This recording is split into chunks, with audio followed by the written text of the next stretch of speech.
Years have passed since he left office, yet Barack Obama still holds a rare kind of influence, the kind that speaks softly but changes everything.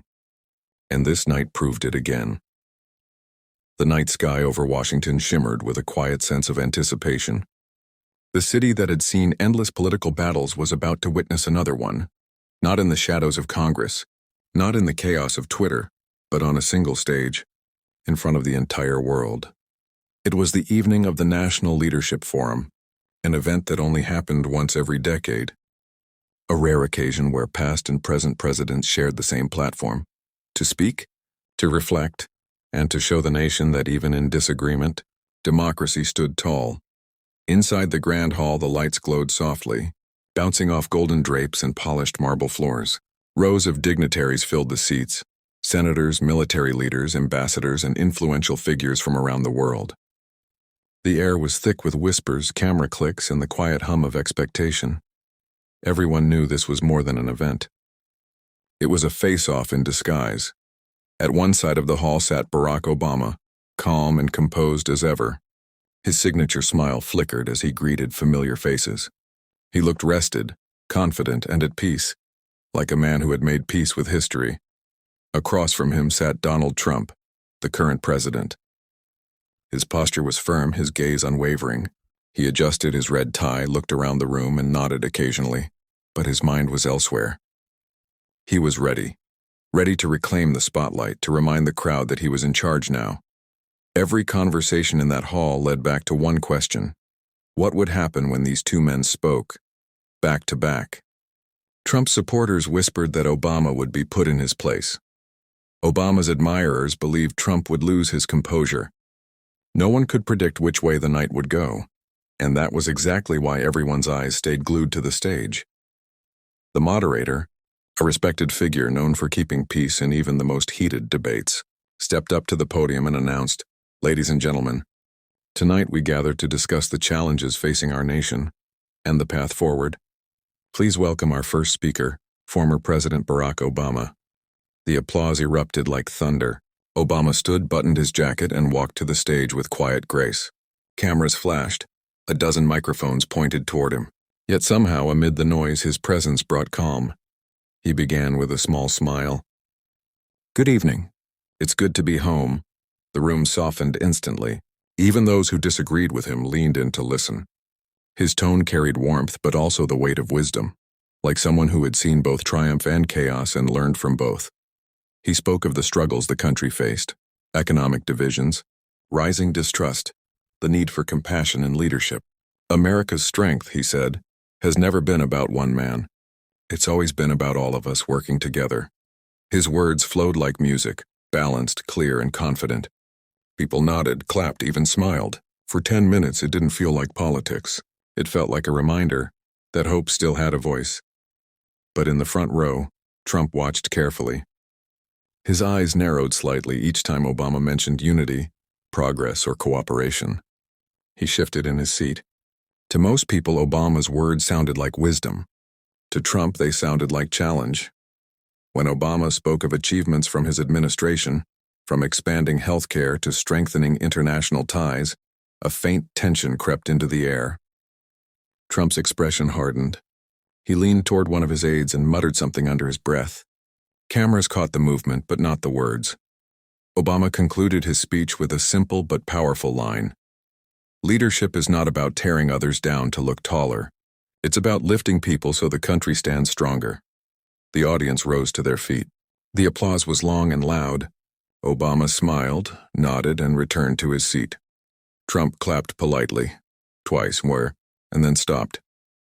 His lips curved into a faint grin, the kind that hid more than it revealed. The moderator stepped forward again. "Thank you, President Obama. Now please welcome the current President of the United States, Donald J. Trump." Instantly, the energy shifted. The applause was polite but thinner, unsure. Trump stood, straightened his tie once more, and walked to the podium with a confident stride. His shoes echoed sharply against the stage floor. As he looked across the hall, his expression changed. The charm in his face turned cold. His gaze moved toward Obama's table and then lingered. He smiled, but it wasn't the friendly kind. It was the smile of someone who had been waiting for this exact moment. "Thank you," he began, his voice steady and strong. That was quite a speech. A ripple of nervous laughter passed through the crowd.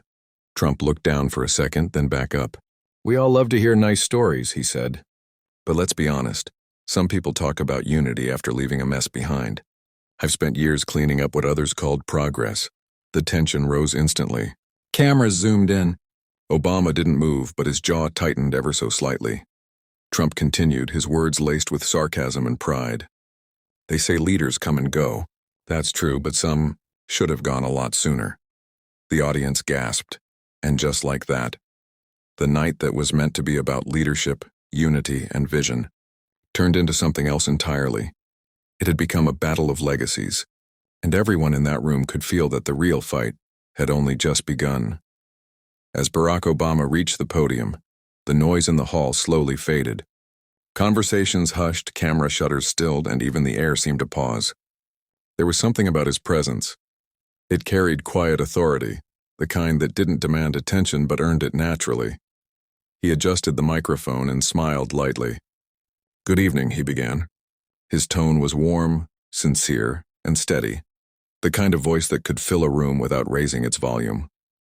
"It's an honor to stand here tonight with all of you, to talk about the challenges we face, and the hope that still drives this great nation forward." A few polite claps followed, and then silence returned. Everyone leaned in a little closer. Obama wasn't performing. He was connecting. He started by painting a picture of the country he once led. Not perfect, not free of mistakes, but one that had always pushed through its struggles with courage and unity. "When I walked into the White House," he said softly, "the economy was falling apart. Families were losing their homes, their jobs, their faith. But Americans didn't give up. We rolled up our sleeves and together we rebuilt." He paused, letting the words breathe. "And we did rebuild. We created millions of jobs.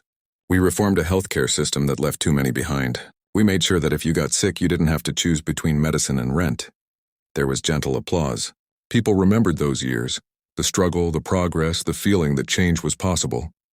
Obama smiled faintly, almost as if remembering the weight of it himself. "It wasn't easy," he continued, "and it sure wasn't perfect. But we did it together, Democrats, Republicans, Independents, because when Americans work as one, there's nothing we can't fix." His words carried rhythm, almost poetic, but grounded in truth. You could sense the crowd's pulse slowing, their faces softening. He had a way of making politics sound like purpose. Then he shifted his focus to something deeper, the spirit of leadership itself. "Leadership," he said, "isn't about claiming credit. It's not about shouting the loudest or blaming the most. It's about listening, even when it's hard. It's about lifting others up, even when you could stand taller by pushing them down." The audience clapped again, louder this time. His message struck a nerve. Sitting a few feet away, Trump didn't move. He crossed his arms and tilted his head slightly as if measuring every word. Obama went on, completely composed. "I've learned that progress isn't destroyed overnight. You can rewrite policies, you can change laws, but you can't erase the truth of what people lived through. You can't erase hope once it's been felt." The line hung in the air like a soft echo. It wasn't said in anger. It was said with quiet certainty, and that made it hit even harder. He spoke about America's identity, how it wasn't built on wealth or power alone, but on compassion and respect. "Our greatness," he said, "is not in the size of our towers, but in the strength of our hearts. It's not in how loud we speak, but in how well we listen to one another." Somewhere in the crowd, someone whispered, "That's the Obama we remember." He smiled again, as if sensing it. "I believe in an America," he continued, "where truth still matters, where kindness is not weakness, and where no leader, no matter how powerful, stands above the people he serves." The applause that followed was steady, rising slowly like a wave. People were moved, not just by his words, but by the calm authority behind them. But as the sound filled the hall, Trump's face stiffened. His fingers tapped lightly on the table. Each mention of unity, truth, or compassion seemed to irritate him more. Obama, unaware or perhaps unconcerned, continued. "The measure of a president," he said, "isn't how many enemies he makes, but how many bridges he builds." Because anger might win applause for a moment, But unity wins history. For the first time, Trump's eyes narrowed. The faint smile that had rested on his face began to fade.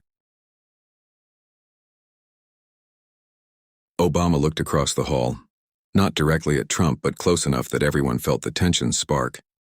"If we truly love this country," he said, "then we fight for every American, not just the ones who praise us. We lead not by fear, but by faith." The crowd erupted once more. The applause was no longer polite. It was passionate.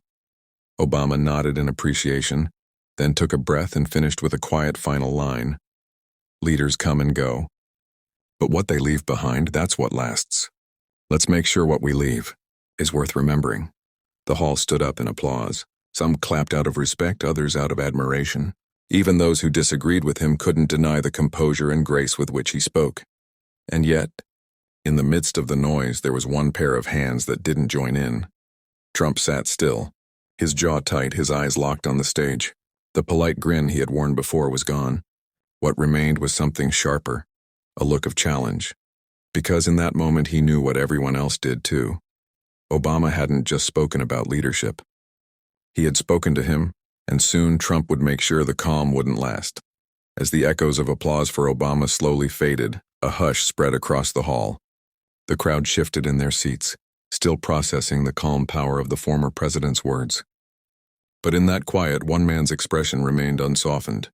Donald Trump sat still, eyes fixed on the podium, a faint smirk tugging at the corner of his mouth.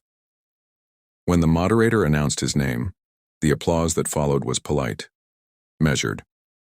Trump stood, buttoned his suit jacket, and walked to the microphone with heavy confidence. He didn't glance toward Obama as he passed. He didn't need to. The tension between them already filled the air like static before a storm. "Thank you," Trump began, his tone steady but sharp. "That was quite a speech. Very elegant, very emotional. Almost sounded like a farewell tour." A few laughs came from his corner of the audience. Quick, nervous bursts that died as soon as they began. Trump's eyes scanned the crowd, catching the unease and feeding off it. "I have to say," he continued, "I've heard a lot of nice words about unity tonight. Beautiful words. But I live in the real world. And in the real world, unity doesn't fix broken borders. It doesn't stop inflation. It doesn't clean up the disasters we inherited." The word inherited landed like a dart. Everyone knew what he meant. Obama remained still, his face calm, but the room could feel Trump pushing harder, testing the boundaries. Trump straightened his shoulders. "People forget," he said, "the mess we were left with. They forget how the last guy's policies drained our strength. They forget who said we'd lead from behind. I call that weakness." A few gasps fluttered through the crowd. Trump's tone was turning colder. He wasn't looking for common ground, and he was drawing a line. Trump paused, then leaned closer to the microphone, lowering his voice just enough to sound personal. "You know, some people talk a lot about American values, but maybe they should start by proving they're fully American themselves." The audience froze. The air thickened instantly. It wasn't subtle. It was a direct jab at Obama's background, a revival of an old, cruel whisper that had followed him for years.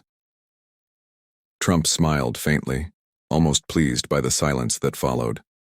"I'm just saying," he added, "we should all be honest about who we are and where we come from." For a brief moment, the entire hall seemed to hold its breath. Obama's eyes lifted toward Trump, expression unreadable. No anger, no visible reaction, just quiet, measured control. And that silence spoke louder than anything else in the room. Trump noticed it, and his voice grew louder. "You see, I don't believe in fake promises or fake smiles," he said. "We've had enough of that. America needs action.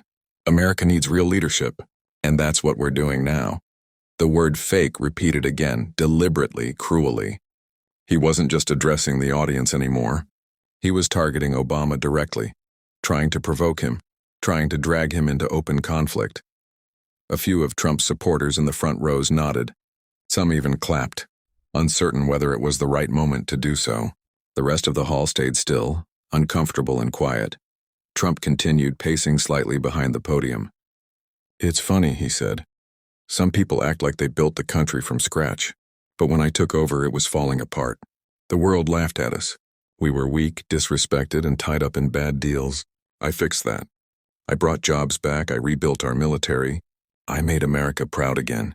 His voice rose with each sentence, more forceful, more defensive, as if he were arguing not with the audience, but with something inside himself. Some people like to talk about character, Trump said, his tone turning mocking now. They stand here and talk about kindness and listening. That's great for storybooks, but the world isn't kind. The world listens to strength, and I am strength. That last line echoed through the hall heavy and sharp.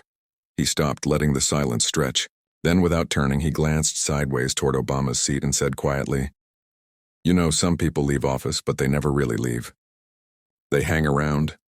They can't let go." The audience shifted again, uneasy. Everyone knew this was no longer a political speech. It was personal. Trump smiled again, a thin, cutting smile. "They say leaders come and go," he said, echoing Obama's earlier words. "Well, some leaders go, and some of us stay long enough to clean up after them." The remark earned scattered claps, hesitant, uneasy. He ended with one last jab, his voice dripping with sarcasm. "I think it's great that we can have all former presidents here tonight. It's always nice to have a reminder of how far we've come and how much better things are now." With that, he stepped back from the microphone, straightened his jacket, and gave a short, self-satisfied nod. The hall remained silent for a long moment. No applause. Just a murmur of discomfort, tension, and disbelief. Trump turned, made his way back to his seat, and flashed a grin that didn't quite reach his eyes.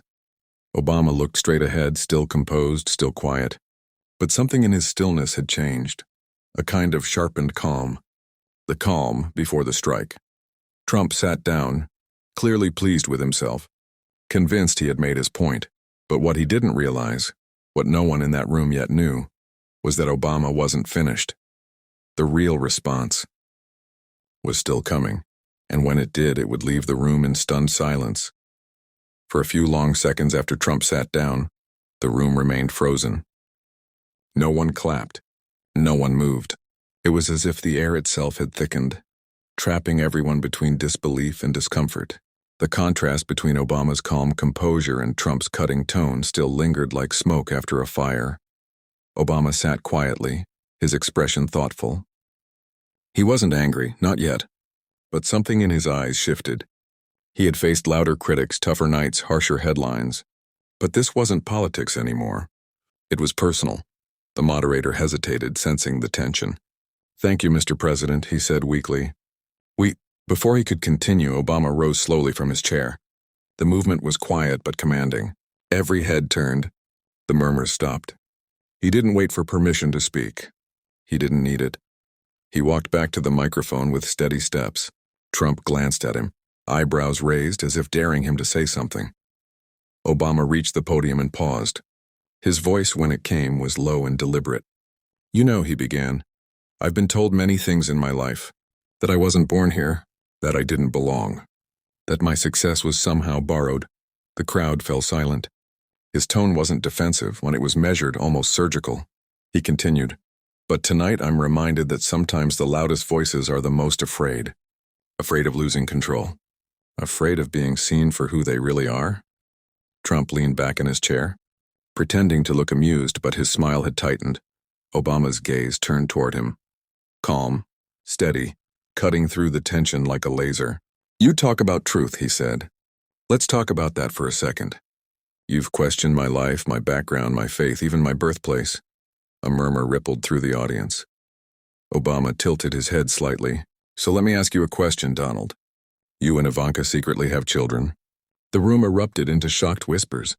The moderator's eyes widened. Trump froze for a split second, his expression flickering between confusion and outrage. Obama didn't raise his voice, because when you question someone's identity, you should be ready to have your own question too. The hall had never been so quiet. You could almost hear the sound of someone's pen falling to the floor.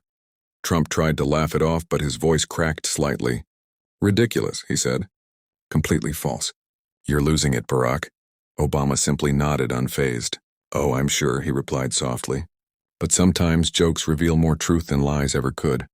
I seem to recall a few comments you made about your daughter, ones that didn't sound like jokes at all." The audience gasped. Several faces turned toward Trump. Obama didn't smile. "You mocked me for years. You insulted my name, my family, even my country. But here's the difference between us, Donald. I never had to tear someone else down to feel tall. There was silence again. A heavy, meaningful silence. Trump shifted in his seat, his face reddening. "Watch yourself," he muttered, but the microphone caught it. Obama's tone remained calm, almost gentle. "You see, the problem with lies is they always come back. You can try to erase someone's story, but truth has a way of finding the light."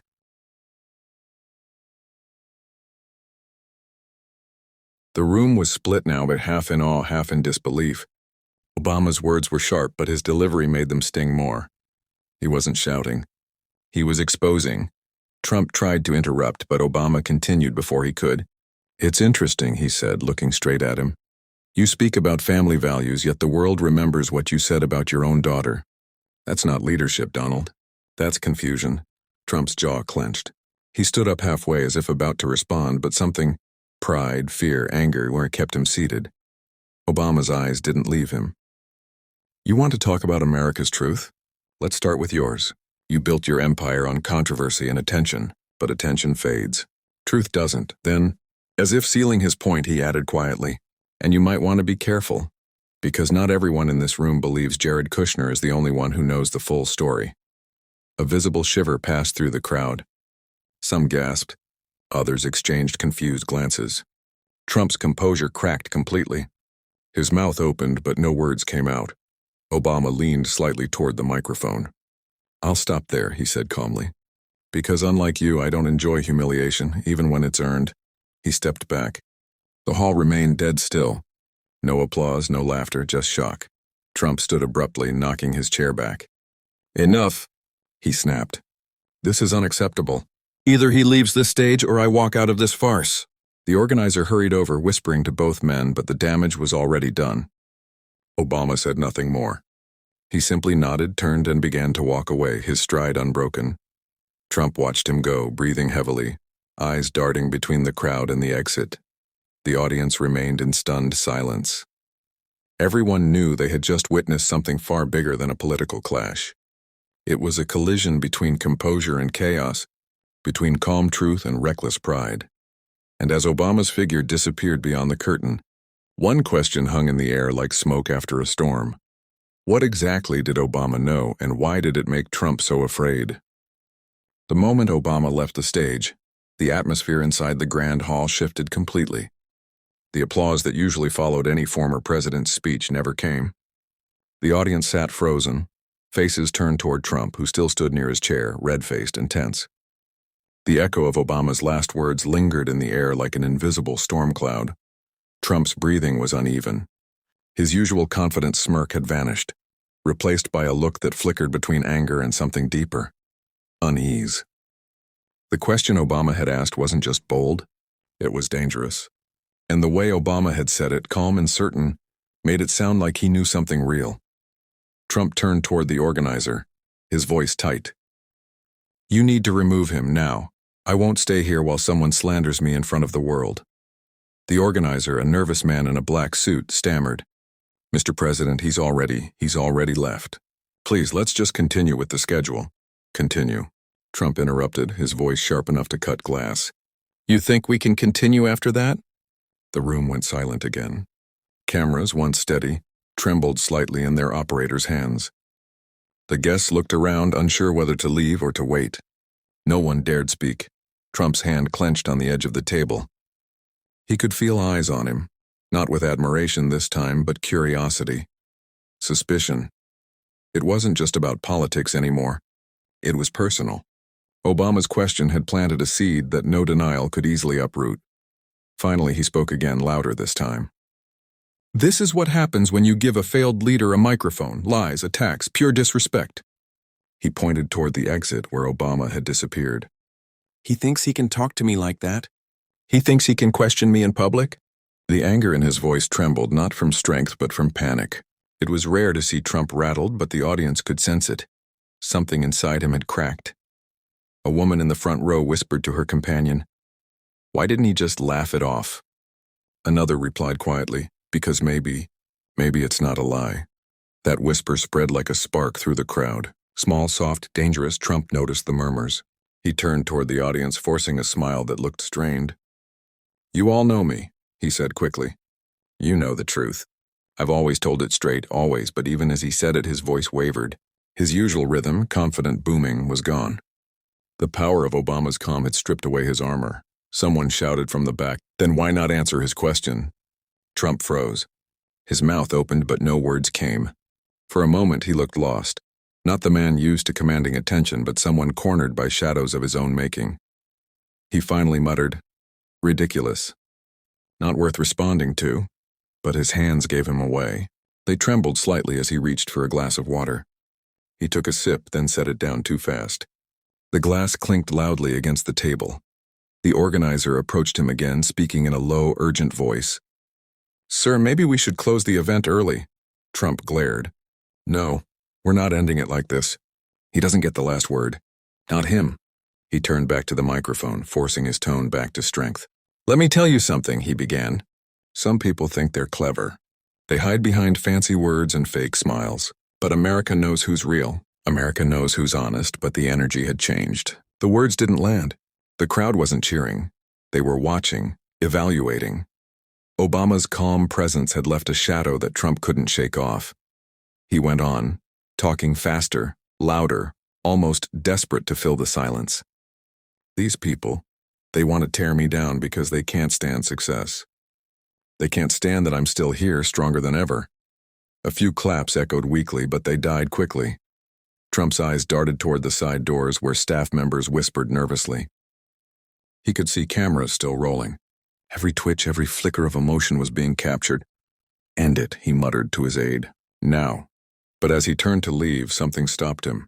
A voice, soft but clear, it came from somewhere in the middle rows. "Maybe Obama didn't need to tear you down," the voice said. "You just did it yourself." It was a single sentence, but it hit harder than anything else that night. The room fell utterly silent again. Trump froze for a heartbeat, then walked away, his steps heavy and uneven. Behind him, the whispers grew again, cautious, electrified, unstoppable. "Did you hear what he said? What if Obama was right? Why did Trump look so nervous?" By the time Trump reached the exit, the tension in the hall had become unbearable. The once celebratory event now felt like a courtroom. He stopped for a moment at the door, turned back as if to say something, then didn't. He simply walked out, leaving the echo of his silence behind. And in that silence, Obama's question still lingered, louder than any speech given that night. It wasn't just about politics anymore. It was about truth and the fear of it. And deep down, every person in that hall knew one thing for certain. Trump wasn't shaken because he'd been insulted. He was shaken because for the first time in a long time, someone had made him feel exposed. The chaos in the hall didn't fade quickly. Even after Trump stormed out, the whispers refused to stop. The audience didn't know whether to leave, stay seated, or wait for someone to explain what had just happened. The atmosphere was thick, part confusion, part disbelief, and part fear that something irreversible had just unfolded. The organizer, Michael, stood near the stage, watching it all with a heavy heart. He was the one who had spent months arranging this event, calling it a celebration of leadership. It was supposed to be historic, a moment where two presidents, past and present, shared ideas about the nation's future. Instead, it had turned into a public collision between pride and truth. Michael's phone buzzed nonstop. Advisors, journalists, and staff members were demanding updates all at once. But he ignored them. His focus was on one thing: controlling the damage before it spun out of control. Trump had disappeared into the private corridor behind the stage. Obama, on the other hand, had already left the hall entirely, his exit calm, deliberate, and unhurried. The contrast between the two exits said more than any speech could. Michael finally took a deep breath and walked toward the side door, where Trump's security team stood guard. Inside the private lounge, Trump was pacing furiously, his face flushed. "He doesn't get away with this," Trump was saying. "Not after what he said. I want him banned from every event tied to this organization. You hear me?" Michael nodded cautiously. "Understood, Mr. President, but right now the media outside is asking questions. They want to know what happened and why you left so suddenly. We need to manage the optics." "Optics?" Trump snapped. "You think I care about optics when someone publicly accuses me of that filth?" Michael's hands tightened around his clipboard, but he stayed calm. With respect, sir, what matters now is the response. If you show anger, people will think he touched a nerve. If you stay calm, they'll move on. Trump stopped pacing, glaring at him.